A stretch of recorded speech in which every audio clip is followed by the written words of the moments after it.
Boa tarde, meu querido amigo professor Alisson Leandro Mascaro, que bom revê-lo. Nesta quinta-feira, 29 de maio, ao vivo aqui na TV 247. Alisson, é uma honra retomar as atividades com você. A gente vinha fazendo aquelas entrevistas mensais, né? Houve a interrupção em função de tudo que você enfrentou, sofreu. A gente fez aquela belíssima entrevista recentemente e aqui recebemos você aqui de braços abertos mais uma vez. Querido Leonardo, boa tarde. Boa tarde, queridas e queridos que estão acompanhando esta entrevista, a TV 247. Que emoção para mim voltar. Um velho poeta escreveu uma música que dizia: "Aqui me tens de regresso". E aqui estou, querido Leonardo. Mas era boemia, né? Boemia. Aquele era para boemia. Este aqui é para o nosso sonho, para a nossa esperança. E eu quero dizer que este momento, para mim, me toca muito profundamente. Após essa entrevista tão especial, tão marcante com o querido Leonardo, hoje eu volto aqui à reflexão do mundo, da luta, da nossa batalha por uma sociedade transformada, por uma sociedade melhor, com muitas dores, com muitas marcas e, ao mesmo tempo, com muita esperança. Cada queda, cada obstáculo, cada perseguição que se sofre e se deve enfrentar e superar, nos deixam, a todas e todos, mais calejados, mais rijos, mais decididos a enfrentar os caminhos. Eu quero dizer, queridas e queridos, que quando se é jogado ao chão, à terra, e o corpo, então, é envolvido pela poeira dessa batalha, agora, com este corpo, com a terra, com o pó, com a poeira, ele enfrenta qualquer obstáculo.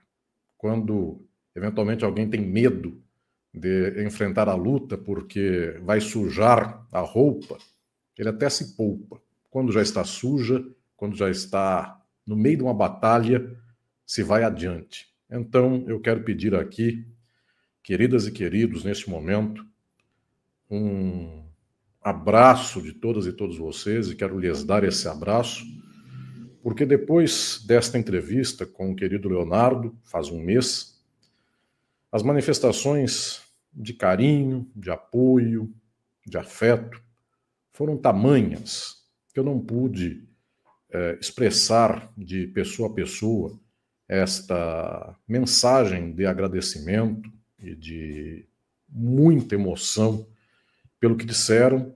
Então, eu esperei exatamente este um mês para poder, aqui em público, agradecer a cada qual de vocês que pôde me auxiliar, que pôde me amparar nesta jornada e que expressou seus sentimentos, sua alegria pela minha volta. Eu quero aqui em público dizer do tanto que isto é importante. Quando nós estamos na luta e alguém nos dá a mão, nos ampara, isto eventualmente é o fundamental para poder prosseguir uma caminhada. E então, querido Leonardo, com tanta gente especial que aqui, por todo esse período, nos auxiliou, a querida Dora Encontre, que eu leio aqui já uma mensagem dela, e por meio dela eu envio um abraço a tantas e tantos. Para mim é muita emoção poder ver o grau de humanidade que ainda existe. Quando eu dei notícia pública de que sofri uma perseguição por meios virtuais de perfis anônimos, haters, por 15 meses, eu recebi inúmeras mensagens de apoio no mês de novembro de 2024. Eu quero dizer aqui em público, querido Leonardo, que uma das primeiras pessoas que eu tive a honra de receber uma mensagem de apoio naquele momento é uma das maiores jornalistas do Brasil. Esta mulher de fibra, de luta, de caráter, de honradez, que me escreveu, e eu já sabia que ela havia passado com entes queridos um processo no qual sofreu também muito por ser vítima de perseguição, e me escreveu me emprestando forças naquele momento. Esta enorme jornalista brasileira é Daiane Santos. Eu quero aqui poder em público, em nome da Daiane, agradecer a tantas e tantos. Daiane que me deu a emoção de abrir esta programação para a entrevista do querido Leonardo comigo na volta. A mensagem dela foi um bálsamo em um momento de muita dor. E Alisson, se você me permite, a Daiane está aqui emocionada na sala de espera, eu vou trazê-la aqui. Eu gostaria muito. Daiane, olha só, isso só te engrandece ainda mais, né? Quer dizer, então queria te passar para, na verdade, transmitir também, vamos dizer assim, o meu reconhecimento, o meu apreço por você, diante aí do que disse o Alisson. Por favor, Daiane. Ai, eu Você sou não muito estava chorona. esperando, né, Daiane? Você não estava esperando. Não estava. E eu sou muito chorona. E eu, assim que eu vi a mensagem nas redes, né, do professor, eu conheço o professor, eu comecei a fazer live aqui com o professor, pela qualidade que tem o professor, pelo caráter que tem o professor Alisson Mascaro, né?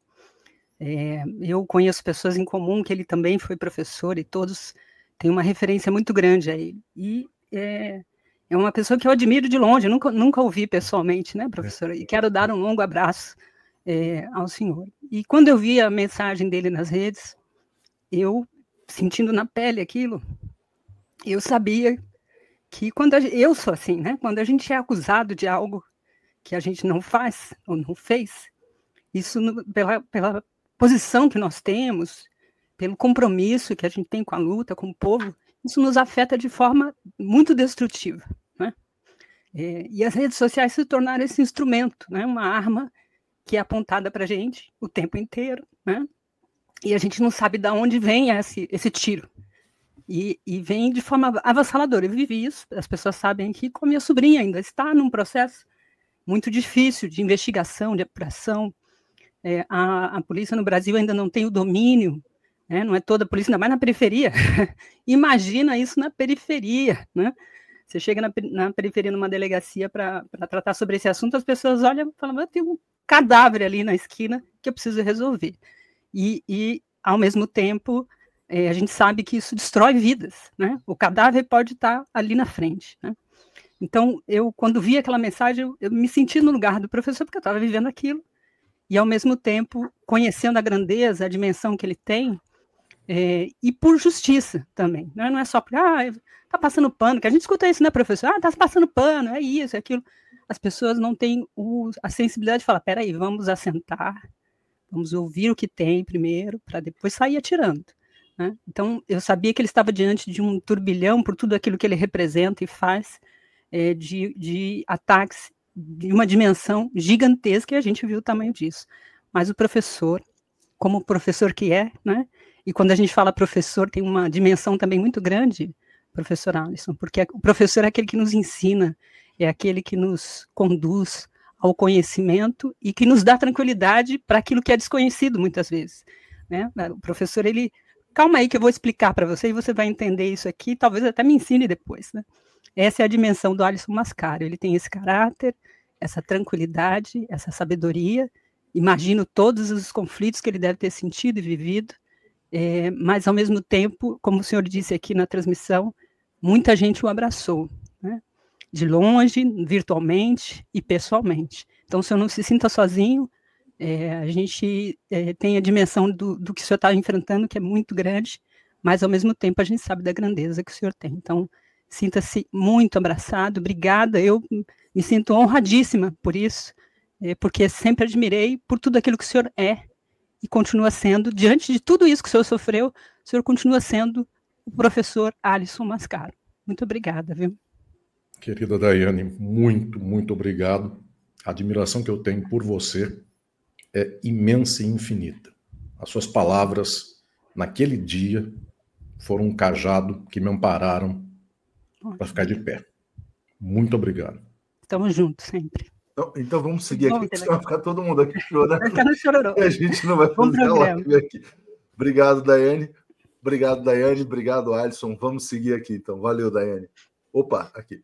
Bom, vamos seguir, então. De Leise dizendo, muito bom tê-lo de volta, professor Alisson. Sinta fraternalmente abraçado, como diz nosso querido presidente Lula, a verdade vencerá. A Terezinha, que alegria ter aqui a sua volta. Estamos todas e todos emocionados, acredito. Também, olha, só tem mensagens lindas aqui. Ana Cristina, que bom professor de volta. A Fátima também. O Denis, viva o eixo da resistência.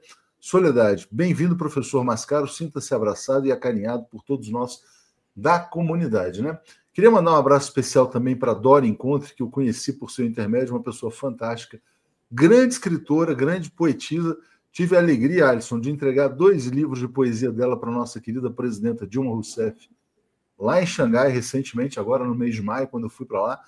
E a Dilma ficou muito feliz com os livros, gravou um vídeo que eu mandei também para a Dora, que ficou mais feliz ainda, né? E a Dilma, como eu te falei, ela ficou também muito tocada com o que te aconteceu, com essa, vamos dizer assim, com essa política do cancelamento, né? Para a gente ser bem franco aqui. E ela sabe o que é sofrer a injustiça, né? A Isabel está dizendo, felicidade de vê-lo, mandando aqui um grande abraço para todos nós. Então, vamos começar essa live aqui, Alisson. É Utopia, aqui me tem de regresso, né? Não é boemia. Então, estamos aqui de volta à Utopia. Alisson, eu queria, na verdade, você falou, a Daiane falou uma coisa muito legal. Falou o seguinte, olha, o Alisson, ele continua sendo sempre, e sempre será o professor Alisson Mascaro. Outro dia eu fui num evento em Brasília e eu encontrei um dos seus ex-alunos da Sanfran. Não vou aqui dizer o nome, tal, porque, enfim, quer dizer, também não me deu autorização para isso, mas porque hoje ocupo uma posição no governo federal, né? E também não quero que ele seja alvo de nenhum cancelamento ou de algum tipo de patrulha, mas fez as mais altas referências a você, né? E é uma pessoa que veio de baixo, que está, assim, quer dizer, que tem uma história de vida belíssima, dizendo, olha, é e sempre será o grande professor da Faculdade de Direito do São Francisco, né? Sobre essa questão de ser um professor, eu queria também fazer... Eu tinha pensado, assim, abrir essa live, né? Falando um pouco dessa lógica da TV 247, porque, como é um diálogo, né? Eu acho que todo mundo que vem aqui escutar aprende muito. Uma vez o Zé de Abreu falou o seguinte, olha, isso aqui que vocês criaram é uma coisa fantástica. É uma espécie de universidade aberta, né? Então, por exemplo, o entrevistado aprende, o entrevistador aprende, o público aprende, né? Só quem não quer aprender é aqueles que vêm tumultuar de vez em quando, mas esses são cada vez mais raros. Então, eu queria te narrar rapidamente, Alisson, um pouco da minha experiência com essas 2 viagens para a China, que foram muito impactantes, né? E que também tiveram reflexo em coisas que eu vivi recentemente e que vão ter a ver com o conteúdo da nossa conversa, né? Bom, a primeira viagem que eu fiz à China foi em março desse ano. Eu fui lá para entrevistar a presidenta Dilma e fui também para visitar os meios de comunicação, né? Há muito preconceito em relação à mídia chinesa, aquela coisa toda, fala-se lá em censura, controle, etc. e tal. Eu até já narrei que eu encontrei jornalistas fantásticos, muito preparados, muito qualificados, e que têm essa visão de que a comunicação social ela tem uma função pública, né? Que é contribuir para o progresso da sociedade. Então, a comunicação na China está subordinada a essa ideia do desenvolvimento, né? O que rege a China desde as reformas lá do Deng Xiaoping? Paz e desenvolvimento, né? Enquanto a gente tem a mídia no Ocidente que está gerando conflito, polarização, ódio, etc. e tal. E eu acho que ela gera esse conflito, inclusive, para tumultuar as sociedades. Tem muito a ver com o tema do seu livro, que é o Crise e Golpe, que tem a ver com o impeachment da presidenta Dilma também. Aí, eu fiz a segunda viagem à China agora recentemente, que foi para acompanhar, sobretudo, a cúpula China-CELAC, que aconteceu no mês de maio, que eu achei um evento fantástico. Aliás, hoje saiu a notícia de que o discurso do Xi nessa cúpula está sendo publicado e a gente vai ter a íntegra também para disponibilizar aqui ao público, né? Enfim, teve lá o discurso da presidenta Dilma, o presidente Lula, uma cúpula empresarial Brasil-China também, enfim, tudo que aconteceu e que foi muito bem coberto aqui na TV 247. Aí, quando a gente volta da China ao Brasil, a gente se dá conta de que eles têm uma grande vantagem comparativa em relação a nós. Quer dizer, qual que é a vantagem comparativa da China? É exatamente a estabilidade. Mas não é uma estabilidade qualquer. Porque, por exemplo, uma ditadura de direita também poderia ter estabilidade. Eles têm uma estabilidade progressista voltada para o desenvolvimento e para a inclusão social, né?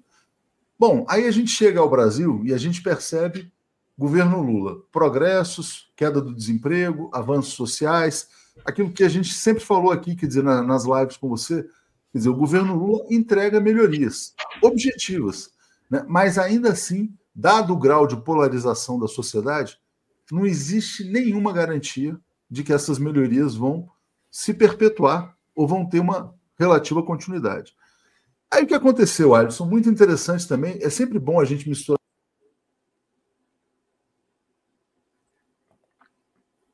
Leonardo, não te escuto.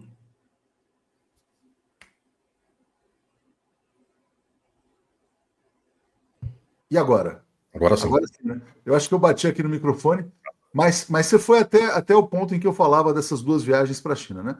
Sim. Bom, aí só para fechar e para passar a palavra para você, Alisson, nessa semana, na segunda-feira, a gente realizou um evento na sede do BNDES para celebrar o Dia da Indústria, né?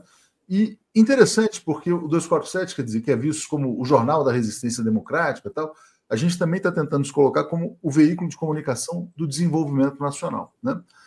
E aí, dialogando com um público mais empresarial, todos os setores da economia, ABMAC, ABDIB, ABISO, ABAquilo, quer dizer, as entidades, Farma Brasil, as entidades empresariais, relatando grandes progressos que aconteceram nos últimos anos, né?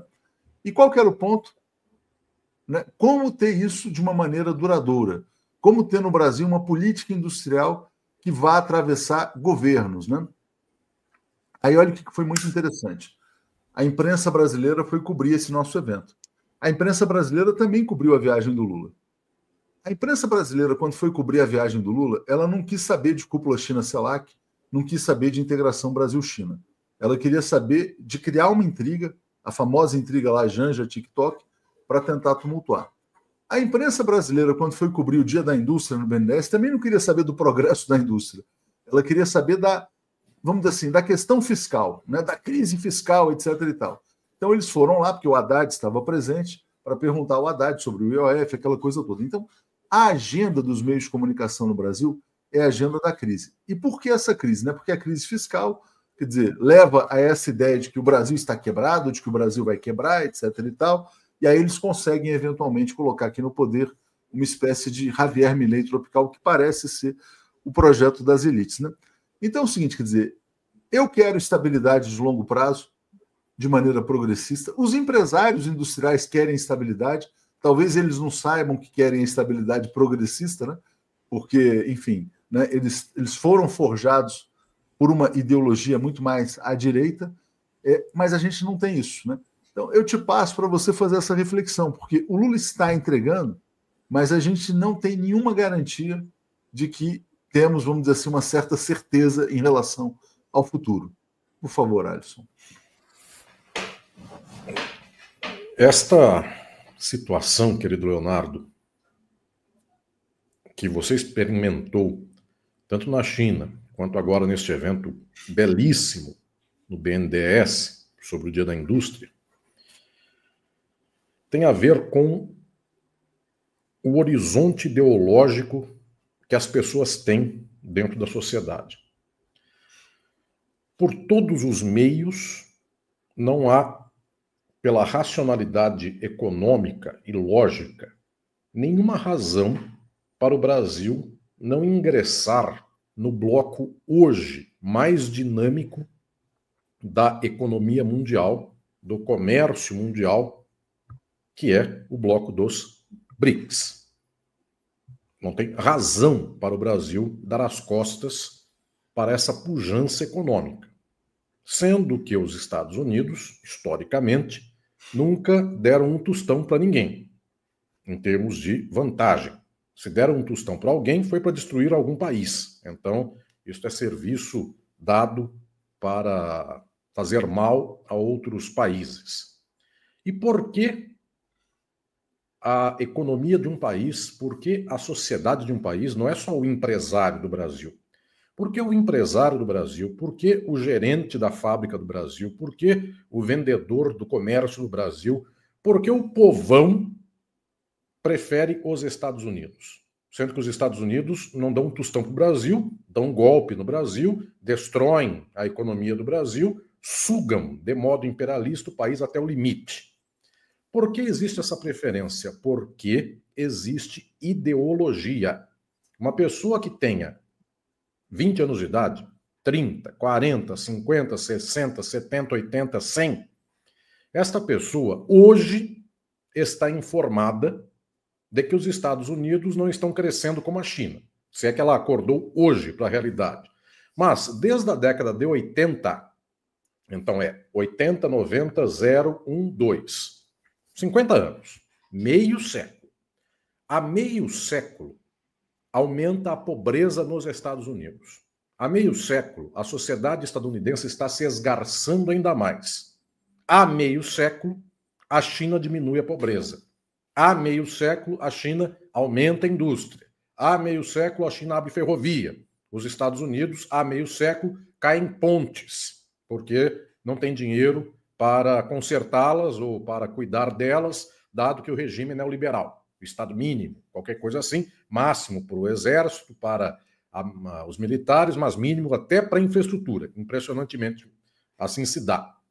E por que há 50 anos as pessoas ainda creem nos Estados Unidos? Eu posso dar uma resposta muito simbólica. Por causa do Mickey Mouse, por causa do Pato Donald e de outras figuras mais por aí que queiram colocar. Por causa do Big Mac, por causa do boné e tantas coisas mais. Todo esse conjunto, boné, Big Mac, Pato Donald e sei lá o quê, filme de Hollywood, enfim, tanto faz para agradar aí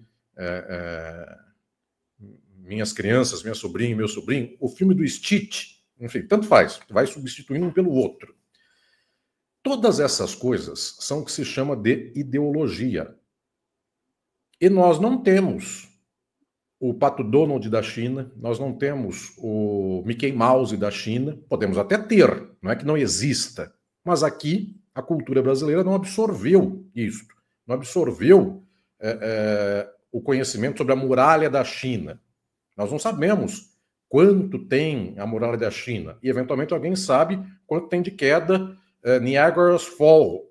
Enfim, então, o conhecimento nosso é muito calcado neste padrão simbólico do capitalismo e dos Estados Unidos. Por que isso é fundamental? Porque pode-se demonstrar para um empresário no BNDES, pode-se demonstrar para a imprensa brasileira que é um absurdo dar as costas para o BRICS em termos de negócio e continuar sendo lacaio dos Estados Unidos. O problema não é a conta da matemática, o problema é toda uma história ideológica de afetos que liga, de modo colonizado, o nosso país ao imperialismo.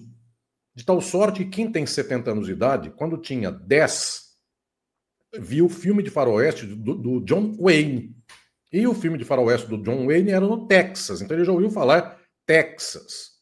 E ninguém sabe o nome das províncias da China, mas do Texas ele já ouviu falar quando tinha 10 anos de idade. E continuou, não foi só com John Wayne. Atualizou-se para Rambo e outras coisas mais por aí. O bestiário que vem de muito longe. Música e coisas mais. O que eu estou dizendo é tão decisivo, isto é tão fundamental, é o fato de que a ideologia, ela opera por afeto.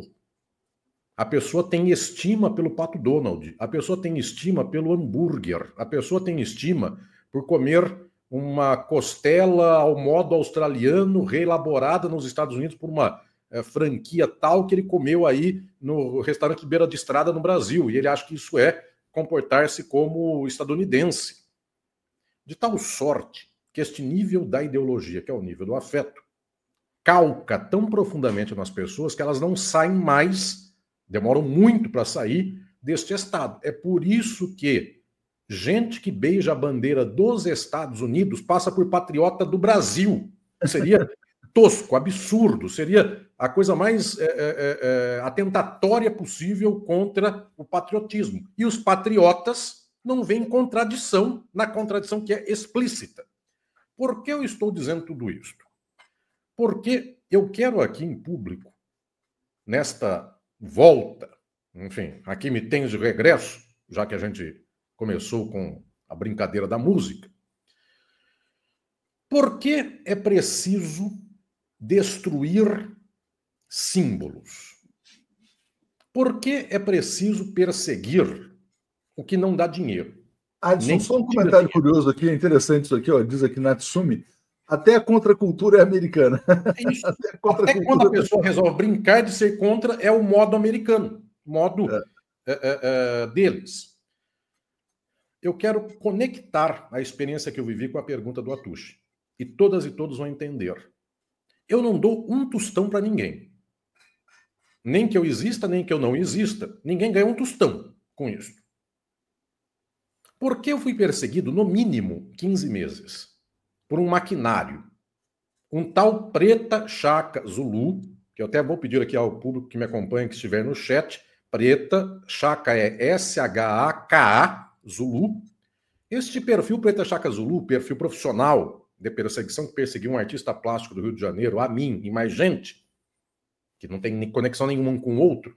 Então, se vier aí um hater, pergunte só isso, quem é Preta Shaka Zulu por hater responder? Por que perdeu tempo comigo? 15 meses. Por que fez uma operação de mandar mensagem para a imprensa inteira dizendo ele vai ser destruído? É pela mesma causa que eu falei do Pato Donald. Porque nomes que possam servir de alguma baliza, de alguma simbologia, de algum apego de alguém para dizer eu vou ler tal ideia, eu vou seguir tal caminho, estes símbolos não podem prosperar. Desde que existe luta revolucionária no século XIX, uma das armas de combate às lutas revolucionárias é matar os revolucionários. Mas a outra arma de combate é fazer a perseguição ideológica ao símbolo destas lutas e das lutadoras e dos lutadores. Então, Marx tem que se falar mal da vida dele, Engels tem que se falar que usou o dinheiro do pai para fazer revolução, tem que se falar que Lenin era isto, que Rosa de Luxemburgo era aquilo, que Mao Tse-tung não tomava banho, e qualquer coisa. E desta mitologia, desta ficção, sai tudo. É por causa disso que a imprensa do Brasil, o jornalismo do Brasil, metade do jornalismo do Brasil, ela cai pago pelos Estados Unidos. Esse não tem só engano, esse tem razão direta. Mas eu estou perguntando da outra metade, que nem ganha dinheiro com isso e eventualmente perde dinheiro, e por que continua lacaia dos Estados Unidos? Você não ganha um tostão com isso. Pela causa fundamental da ideologia. É preciso fazer com que o explorador sempre pareça alguém positivo, alguém que se pense desejável. E toda pessoa que lutar pela libertação deverá sofrer estigmas. O querido Leonardo sabe disso, o público não sabe. Em outubro do ano passado, o público sabe porque eu contei na entrevista um pedaço da história, não contei tudo. Em outubro do ano passado, eu fui realizar conferências no México. Agora, faz 6 meses, 8 meses. Fiz uma conferência para um ministério do México e outra na Universidade Nacional Autônoma do México, que é a maior universidade deles. Um dos maiores lutadores e revolucionários da América Latina, homem de já quase 80 anos de idade, estava neste evento, participou das lutas junto com Salvador Allende no Chile, em Cuba e tantos outros países. Este grande lutador, eu contei a ele a perseguição que eu estava sofrendo. Contei num parque na Cidade do México. Nós achamos um banco, nos sentamos em plena 11 da manhã até 2 da tarde, debaixo do sol, sol de outono lá, de primavera no Brasil, e lhe narrei toda a perseguição. Ele ficou muito espantado e muito solidário. Ele tem pelo menos 60 anos de história de luta revolucionária. Conheceu Vietnã, Angola, tantos países no mundo de luta. Ele me disse na hora do batalhão político por trás dessa operação contra mim, ele disse: você é só um professor, porque há 15 meses existe uma campanha que está chegando a centenas de pessoas para revirar a última vírgula da sua vida. Aí ele disse: lembre-se de uma história do Fidel Castro. Ele esteve anos e anos morando em Cuba. Me contou uma história que eu quero contar aqui ao público. Essa história eu não contei na entrevista. Fidel Castro, quando estava na luta para a libertação de Cuba, ele e os companheiros e companheiras dessa luta árdua, uma hora ele começou a ganhar a luta. Fulgêncio Batista, este horror, lacaio do imperialismo dos Estados Unidos, que era então o chefe, o mandante de Cuba, percebendo que começava o povo a apoiar Fidel Castro, que tinha uma retórica magnífica, tinha um carisma espetacular, percebendo que o povo começava a apoiar Fidel Castro, Fulgêncio Batista chamou um jornal de Havana e uma rádio. Naquele tempo não tinha televisão tão estabelecida ou tão esparramada ainda em Cuba. Um jornal e uma rádio, uma estação de rádio. E este grande revolucionário me contou em outubro uma cena dantesca. Eu já sabia, mas havia sumido. Um jornal, eventualmente o principal de Havana, de Cuba, dá na manchete de um certo dia o seguinte, porque Fidel ganhava posições. De Sierra Maestra, a luta foi avançando. Como não tinha mais condição de não dar informação de que Fulgêncio Batista ganhava a guerra, porque estava perdendo, olhem o que aconteceu. O jornal, a mando do bárbaro, sanguinolento Fulgêncio Batista, dá a seguinte informação: Fidel Castro troca tiros, ele e o grupo dele, com o Exército Nacional Cubano, e Fidel Castro foi atingido nos órgãos genitais, de tal modo que ficou castrado. Esta foi a informação publicada no Jornal de Havana e propagada por uma rádio. Fidel Castro levou um tiro nos órgãos genitais.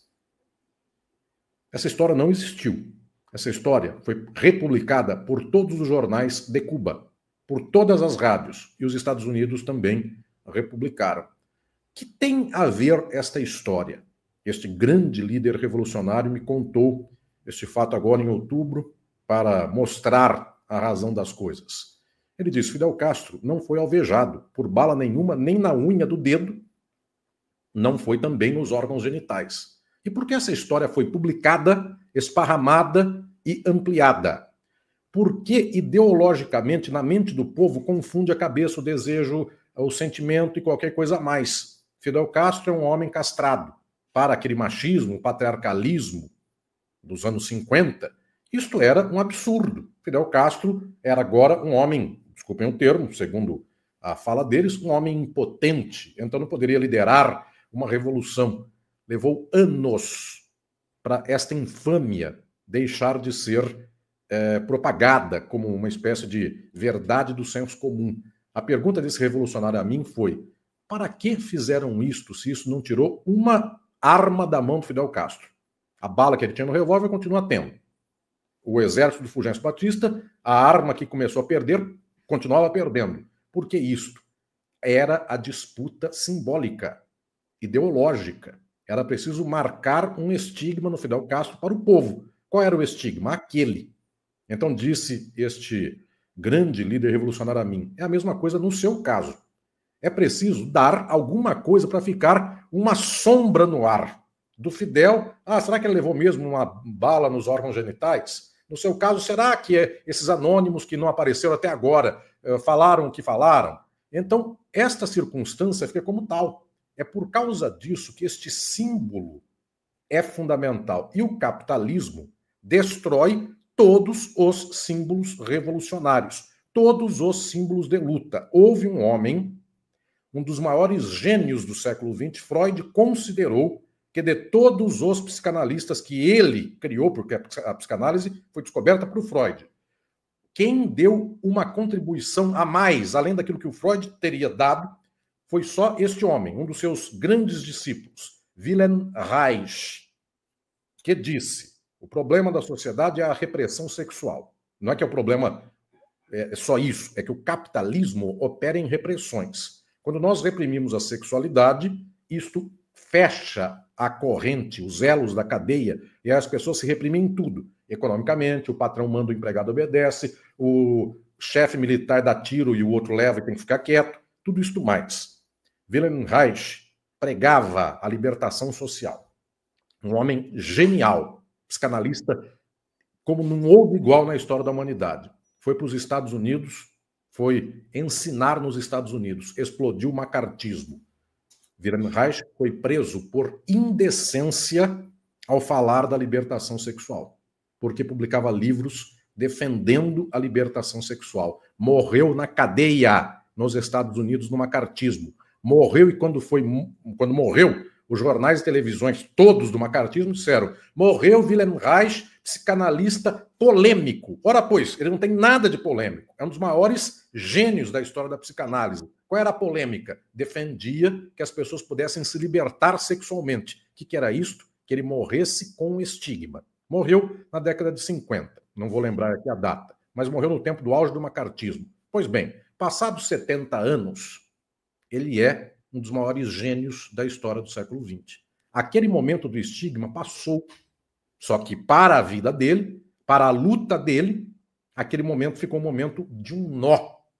Então, estou dizendo aqui, efetivamente, que o tempo nosso é um tempo de disputa ideológica. É por causa disso que o empresário do Brasil comete suicídio econômico ao defender os Estados Unidos, que vão devorar a sua indústria do Brasil, e não faz acordo com os BRICS, que podia fazer troca de tecnologia. Os Estados Unidos não dão troca de tecnologia para ninguém. E por que faz isso? Volto a falar, pelo Pato Donald. Vocês vão dizer, mas não é bem o Pato Donald. Pato Donald, Mickey Mouse, sei lá o quê. Dão um nome que queiram, porque é o conjunto da obra. Pelo conjunto da obra, o Pato Donald é legal. Pelo conjunto da obra, o Rambo é o cara. Tanto é que para a geração do Atush minha, mais ou menos você falava que o fulano era o Rambo. Quer dizer, ele é forte, ele é vigoroso, etc. e tal. Hoje, para a molecada, eu não sei qual é o símbolo disso. Sei lá qual é o personagem que anda por aí fazendo as vezes da cabeça do povo. Mas são coisas nesse nível. Então é esse lixo de indústria cultural que vai marcando as pessoas. Só que a indústria cultural não é apenas o benefício em favor do imperialismo, Pato Donald, tudo que é legal. É também o desmerecimento do que seja contra. Então o Agostinho Neto, líder da Revolução de Angola, tem que inventar alguma coisa contra ele. O Marighella no Brasil tem que se falar qualquer coisa contra ele. E assim vai. E nesta expansão, toda pessoa que lutar pela transformação social sofre estigma. Toda pessoa que for o Joaquim Silvério dos Reis, o Augusto Pinochet, matar sua gente, trair sua gente em favor do domínio do mundo, passa por grandiosa. Gente, senhoras e senhores, Lula, aconteceu isso. Dilma, a mesma coisa. João Goulart, a mesma coisa. JK, também. Getúlio Vargas, a mesma coisa. É o que dá para contar de gente mais ou menos decente na presidência da República. Então, querido Atush, isto é fundamental. Por que continuam ainda odiando China, odiando reindustrialização e outros mais? Porque é preciso odiar o que liberta e amar o que oprime. Muito interessante, entrevista sensacional. Mandar um abraço para a nossa querida amiga Juliana Paula Magalhães. Eu fiquei com uma sensação na China também, uma outra sensação que eu queria compartilhar com vocês, né? Por que o Lula fez tanta questão de fazer uma nova visita de Estado à China, levar vários empresários, ministros, etc. e tal, mesmo correndo o risco de apanhar da imprensa nacional como apanhou, né? Porque Folha, Globo, Estadão, né, fizeram os editoriais, o Lula foi lá se aconselhar com a ditadura, etc. e tal. Como o Lula sabe, né, e ele é um político pragmático, que ele está cercado por uma imprensa hostil, cercado por um Congresso hostil, cercado por uma sociedade que foi, vamos dizer assim, deseducada nos últimos 50, 60 anos por essa ideologia. E, fazendo aqui uma crítica, ele também não fez nenhum esforço muito grande para educar a população do ponto de vista ideológico, né? Quer dizer, eu acho que essa é a crítica que pode se fazer de maneira mais aberta ao governo Lula, né? Quer dizer, não pensou nos aparelhos ideológicos, na própria televisão pública e assim por diante. Como ele sabe que ele está cercado, então ele foi lá, assinou vários acordos com a China em várias áreas, de maneira a tentar consolidar interesses empresariais cada vez mais sólidos na relação Brasil-China, que é uma maneira de você talvez, né, apesar da ideologia, fazer o bolso falar mais alto do que a ideologia, né? Será que é isso que está por trás desse esforço? E a gente para pensar, né? O Jango enxergou o potencial dessa parceria Brasil-China em 1961, terminou em golpe de Estado, né? 1964. O mundo mudou muito, os Estados Unidos entraram em decadência, a China ascendeu, hoje é inegável, né? Eu sinto, quer dizer, aliás, outra coisa que eu queria contar, encontrei no Rio de Janeiro também, durante essa visita, uma pessoa de quem eu jamais esperaria esse comentário. Uma pessoa próspera, né? Bastante próspera, até, que sempre frequentou o circuito, né, Nova York, essas coisas. Não, esse ano eu vou para a China, eu quero conhecer. As pessoas estão interessadas em ver o desenvolvimento, o progresso, aquela coisa toda. Mas será que não é esse o interesse? Quer dizer, bom, já que o Lula não operou no campo da ideologia, vamos tentar operar no bolso e tentar libertar o Brasil do atraso a partir do interesse econômico? Sim, querido Leonardo, esta possibilidade de jogar com a arma que tem é o modo pelo qual se consegue, eventualmente, sair do jogo amarrado. Porque nesta circunstância na qual a disputa ideológica não é posta, sobra o espaço do jogo que não está ainda totalmente dominado.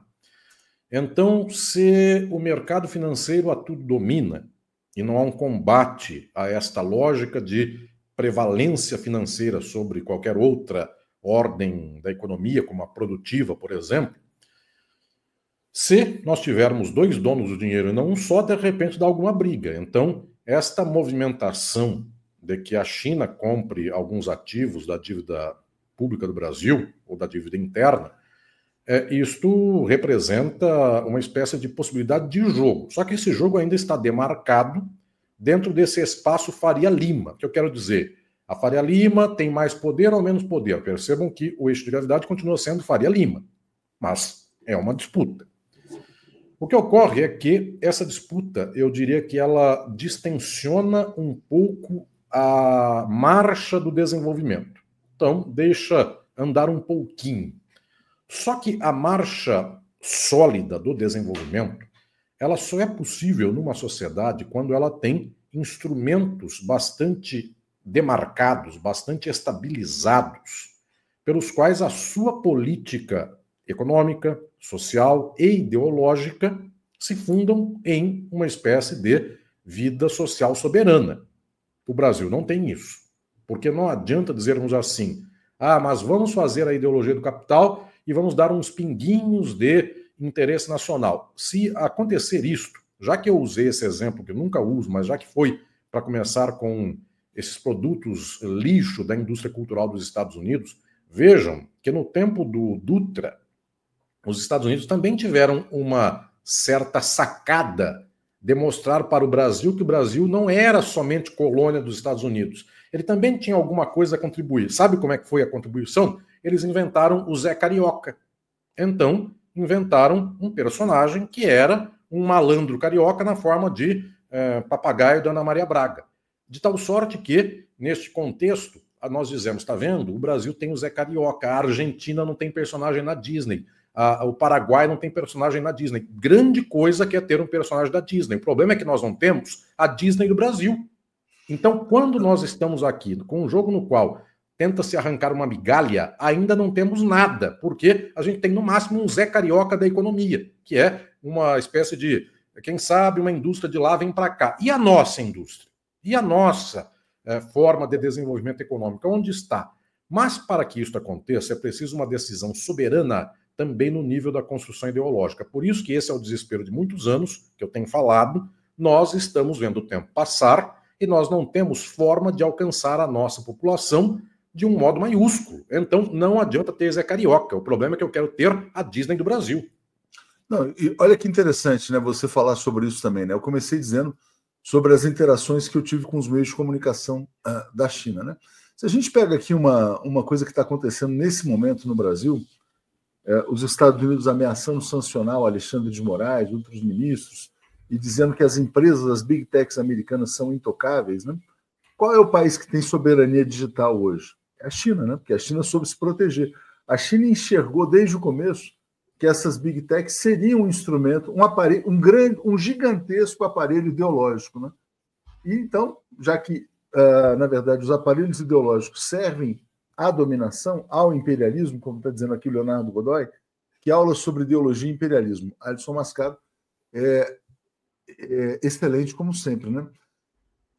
A gente percebe o seguinte, quer dizer, olha, como é interessante, né? Aí você vê o seguinte, quer dizer, o país que criou as suas próprias big techs é apontado pela mídia ocidental como uma ditadura, né? Como um país que censura o Facebook, etc., e assim por diante. Mas lá eles têm tudo que se tem no Ocidente, mas com soberania em relação ao que é discutido. Eu vou trazer uns comentários e vou te devolver aqui rapidamente, Alisson. Vamos lá. Aqui, olha só. Guga Boa Vida está dizendo assim: boneco, Barbie, Falcon, loira, Rambo, tamo junto, Mascaro. Até a dominação começa já nos brinquedos, né? Coisa curiosa. Jussara Moricas, professor Alisson, seja bem-vindo. Temos também a tua força para aprender. Obrigado. Alexandre Forte, minha solidariedade ao professor Alisson. Tenho 3 livros seus. Lucas, o Bruce Lee estava ganhando esse espaço, não é? Safira Caldas, gente, estou em prantos. Amo o senhor professor. Dai, Léo, obrigada por tudo. Isabel já tinha lido aqui.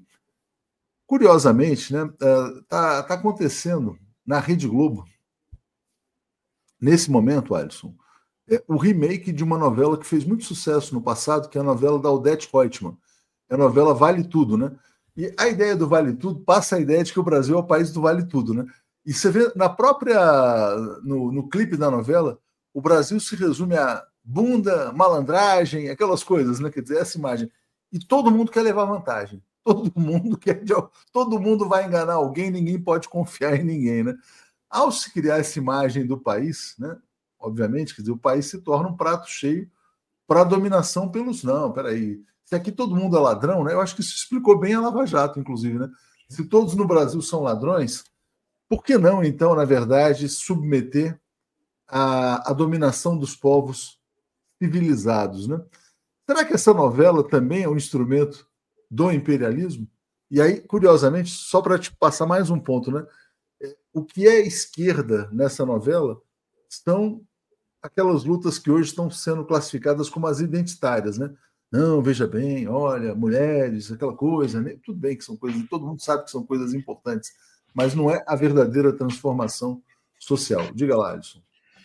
Veja como, querido Leonardo e queridas e queridos, Leonardo, querido, vai aqui, Leonardo Godoy, obrigado a todas e todos, Oswaldo, todo mundo que está aqui junto. Olhem como os produtos que formam uma sociedade passam por ângulos que nós nem percebemos. A novela é uma forma pela qual se narra um tempo histórico. Cláudia, minha querida, todas e todos. Narra-se um tempo histórico, narra-se um modo pelo qual se lê o mundo. O Brasil, nesse produto chamado novela, ele evoluiu, porque a própria Globo tinha o homem que eventualmente teve a capacidade de ser o maior criador de enredos progressistas de esquerda, comunistas da história do Brasil, que foi Dias Gomes. De sair de Dias Gomes e chegar nisto é o horror que aí se tem em termos de horizonte ideológico. Eu quero conectar tudo isso com a economia, o governo e a ideologia, porque, querido Leonardo, falou aqui questões decisivas. Esta experiência dele na China e esta do Dia da Indústria talvez sejam símbolos incontornáveis do que está se passando. Eu quero dizer, inclusive, que isso se conecta de modo, enfim, não total, mas quase total, com a própria jornada que eu estou aqui tendo que passar por conta desses absurdos de gente anônima que foi instigada por haters que eu não sei até agora quem são, mas que eu só quero aqui dizer, as investigações estão avançando e cada vez mais nós estamos descobrindo os elos desta corrente da perseguição. Então, pelos próximos meses, coisas muito valiosas virão, porque eu também não quero, querido Leonardo, que outro ser humano no Brasil passe o que eu passei. Porque eles podem destruir qualquer pessoa que esteja me acompanhando aqui. Basta tomar como alvo, vem lá, um tiro. Leonardo, querido, não foi ontem que saiu por aí a descoberta de um tal C4? Não teve uma coisa aí que... Isso. O nome do negócio. Comando de caça aos comunistas, vamos dizer assim, revisitado, uma coisa assim. Isso, uma coisa dessa, enfim. É isso aí, gente. Enfim, uma desgraça ter pessoas no seu bolso. Eu tenho, aliás, um orgulho enorme, querido Leonardo, porque ficaram 2 anos mandando mensagens para centenas ou milhares de pessoas para ver se tinham alguma coisa contra mim. Surgiram uns anônimos que até agora não deram as caras. Então, é quase como se eu tivesse uma medalha de honra ao mérito por tudo que fizeram, tudo que gastaram, tudo que articularam por aí. Preta Chaka Zulu, que é perseguidor profissional. Enfim, para chegar nisso, enfim, é até bonito. Pois bem, olhemos o quadro que está se passando. Há umas semanas, querido Leonardo, o site nosso do Brasil 247 publicou um artigo que eu creio que foi um dos mais importantes sobre este assunto das universidades e o Trump, do professor Paulino Cardoso. O professor Paulino Cardoso escreveu uma notícia sobre o que o Trump estava fazendo com Harvard e, mais ou menos, ele tomou a posição mais correta sobre o assunto, que é dizer assim: compremos pipoca e sentemos para ver a briga do X com Y. Por quê? Porque, fundamentalmente, o que nós temos nos Estados Unidos é a produção institucional do aparelho ideológico de perseguição às lutas de libertação econômica, social, política e nacional no mundo inteiro.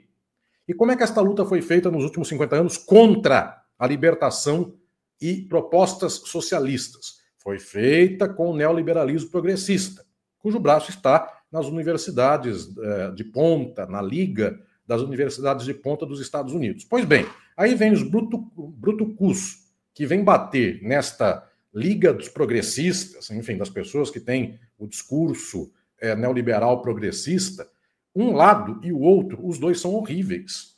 A nós, isto só nos revela que os Estados Unidos já não sabem mais qual é o horizonte de pujança econômica que querem ter. Por que Harvard está sendo destruída pelo Trump? Porque, no final das contas, o modelo de acumulação dos Estados Unidos há 50 anos é simplesmente especulativo. Para especular, não preciso mais de gente formada desenvolvendo chip. O chip já foi para a China. Ainda os Estados Unidos podem ter uma outra tecnologia que a China não alcançou. Mas, senhoras e senhores, creem que em 10 anos a China não alcança o que os Estados Unidos têm? Eventualmente, o que nós temos aqui já é uma espécie de declínio tecnológico dos Estados Unidos de antecipação. Se nós não temos massa científica nos Estados Unidos habilitada a saber de geografia, que dirá de matemática? Então, como é que vai desenvolver a próxima geração se as pessoas estão no pacote hambúrguer, Rambo, tiro ao alvo e coisas mais? Não tem futuro uma coisa como essa. De tal sorte que Harvard não é mais necessário esse modelo que só precisa de especulação. É um modelo neoliberal, financista, do mais truculento. O que os Estados Unidos, então, precisam para sustentar isso? O dólar como moeda de lastro mundial e de referência mundial. Mas como é que sustenta o dólar como moeda de lastro mundial e não deixa os BRICS fazerem sua moeda? Coerção militar.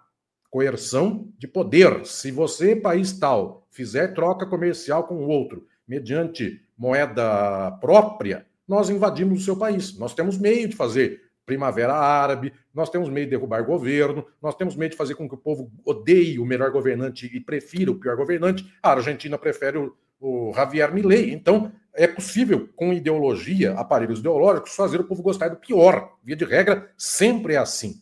de tal sorte que isto que a nossa presidenta Dilma Rousseff, querido Leonardo, peço que envie um abraço muito especial à presidenta Dilma, está lá na China, daquilo que toda a mensagem de apoio que ela me deu, eu quero muito, muito, muito que este meu abraço chegue a ela, esta mulher que é a referência da luta do século XXI, quando ela põe os países dos BRICS a fazerem acordos entre si, um financiar o outro, e eventualmente, quem sabe, um trocar com o outro nas moedas locais, isto é a ruptura com o dólar, isto é a ruptura com o modelo dos Estados Unidos. O que os Estados Unidos têm para sustentar, no entanto, esse modelo neoliberal que tem prevalência no dólar? Precisa de chip, não precisa de chip.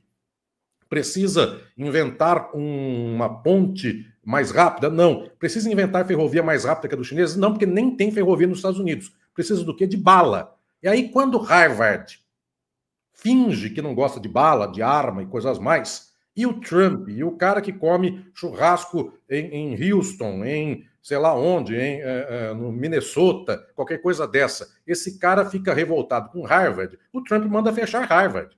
Então, Harvard não é a lucidez mundial. Harvard é a outra face do capitalismo. Então, é um brigando com o outro. Efetivamente, a nossa função é comer pipoca para ver essa briga. Por quê? Porque nós estamos perdendo o lastro de pujança desta ordem de acumulação estadunidense. Só resta bala. É por isso que lá é Trump e bala, aqui é Bolsonaro e bala, Milei não tem bala, tem uma motosserra, e cada um inventa, na falta de bala, na falta de motosserra, vai pau, pedra e martelo. Mas é sempre assim que esse processo se dá.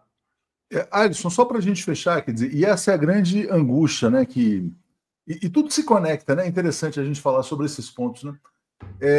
Por que foi tão interessante a minha interação com os jornalistas chineses na primeira ida lá à China em março, né? Porque naquela semana a revista Veja havia lançado uma capa que se chamava o Plano T, que era o Plano Tarcísio, né? E é impensável que na China você tenha um meio de comunicação querendo lançar o Plano Milei para derrotar o Xi Jinping, né? Quer dizer, os chineses têm a tranquilidade de que eles terão por muito tempo, né, paz e desenvolvimento, porque nunca vai ter um Milei atravessando o caminho, né, ou um Tarcísio. Então, aí, voltando aqui ao Brasil, eu quero te perguntar, quando a gente toma consciência, né, de que apesar do crescimento, do menor desemprego, de tudo que a gente está vendo, apesar de tudo isso, a mídia vai trabalhar a ideia de um Brasil fracassado e vai tentar implantar no Brasil o Plano Milei, que aqui no Brasil seria o Plano Tarcísio, né? E por que ela faz isso, né? Porque aparentemente ela não quer o desenvolvimento de longo prazo, ela quer o grande ganho de curtíssimo prazo, que está explicado no seu livro lá, Crise e Golpe, que é o seguinte, quer dizer, é levar o país à quebra, ao colapso, à falência, e quem sabe, a partir daí, ter as privatizações, a entrega da Petrobras, a entrega de todos os ativos restantes desse país, né? Como é que você vê só para a gente arrematar, né? Essa ideia de que, apesar de todo o crescimento, de tudo que tem sido conseguido, com muita luta nesses 2 anos e meio de governo, de que tem um Milei à espreita aqui no Brasil? O Milei à espreita é qualquer um, porque quanto menos qualidade, mais qualidade essa pessoa terá para o governo. O Trump é um homem sem qualidades, por isso tem todas as qualidades. Milei é a mesma coisa, Bolsonaro é a mesma coisa. Gente sem qualidade, o mundo está cheio, o Brasil está cheio. Então, nós temos milhões de pessoas à espreita de poder ser o próximo presidente. Vamos dizer, mas um só será presidente, mas o outro será senador, outro será governador, outro será deputado, outro será vereador, outro será líder da associação de bairro e um será síndico do seu condomínio. De tal modo que nós temos aí uma profusão deste horror. No entanto, a urgência de mudarmos o mundo é enorme. Neste tempo em que eu enfrentei esta perseguição atroz, eu recebi mensagens, não só as de apoio, mas também de apoio de gente que me relatava a perseguição que sofreu ou está sofrendo, de gente que relatava os horrores da sua vida ou vida de pessoas próximas, pessoas que sofriam e sofrem e diziam assim: professor Alisson, resista, porque se você resistir, eu também encontro nos meus sofrimentos uma razão para resistir. De tal modo que a luta é urgente, para que ela aconteça, nós precisamos resistir. Este esforço por resistir e lutar é extraordinário. Quando este mal encomendado por 15 meses, no mínimo, foi feito contra mim, eu tive uma rede de amparo espetacular, de gente com um grau de humanidade ímpar, mensagens por todo lado. Querido Leonardo, eu conversei com esta figura e ela me autorizou a falar o nome dela. Quando eu gravei a entrevista com o Leonardo, um mês atrás, ela foi ao ar, eu disse que um dos maiores juristas do Brasil tomou a frente e me deu a mão naquele momento de horrores, junto de tantos outros e tantas outras mais, mas esta pessoa me ligou e me fez chorar de emoção, e a partir daí, este ser humano eu o tenho como um José de Arimateia do tempo presente. Este homem é este grande jurista, que é o professor Pedro Serrano. Eu quero, em público, dizer deste ser humano como não há num tempo histórico. Ele, a enorme advogada doutora Fabiana Marques, a sua equipe e tanta gente mais, não me deixou simplesmente sofrer as pedradas que esta gente perseguidora quis fazer em mim, fez com outras pessoas, eventualmente quer fazer com mais gente no mundo para destruir tudo que for incômodo ao capitalismo. O professor Pedro Serrano é alguém de uma hombridade e dignidade extraordinárias. Querido Leonardo, eu não contei isso no dia, com isso eu quero acabar aqui a nossa fala. Foram dias de silêncio e de recolhimento meu, muita dor por ver a maldade de pessoas no mundo. Depois de 2 ou 3 semanas, sem escutar uma música sequer, um orientando meu me animou a ouvir uma música. E daí, fomos ao computador, havia outros orientandos meus e orientandas. Eu ia colocar uma música erudita, mas não quis. Eu falei, eu não tenho clima para isso. Naquela ocasião eu disse, a primeira coisa que eu quero ouvir após o turbilhão é a história de resistência e superação de um perseguido do Mensalão. E este orientando meu foi ao computador e colocou um documentário sobre o que fizeram contra esse enorme brasileiro, que é Henrique Pizzolatto. Depois de 3 semanas de silêncio, eu vi um documentário que Silvio Tendler fez sobre Henrique Pizzolatto. Eu fiquei emocionado com aquilo. Eu comecei a chorar no primeiro minuto. Eu quero dizer ao caro Henrique Pizzolatto da minha admiração. Sei que ele tem um trabalho de combate ao lawfare e eu quero brevemente poder falar a essa gente que está junto com o Henrique Pizzolatto lutando contra o lawfare, porque eu também quero lutar para que nunca mais façam o que fizeram naquele tempo histórico. No meio da fala do documentário sobre Henrique Pizzolatto, falam juristas lá do começo dos anos 2000 defendendo Pizzolatto, e eis que entra Pedro Serrano. Aquele homem foi um justo com Pizzolatto, foi um justo comigo.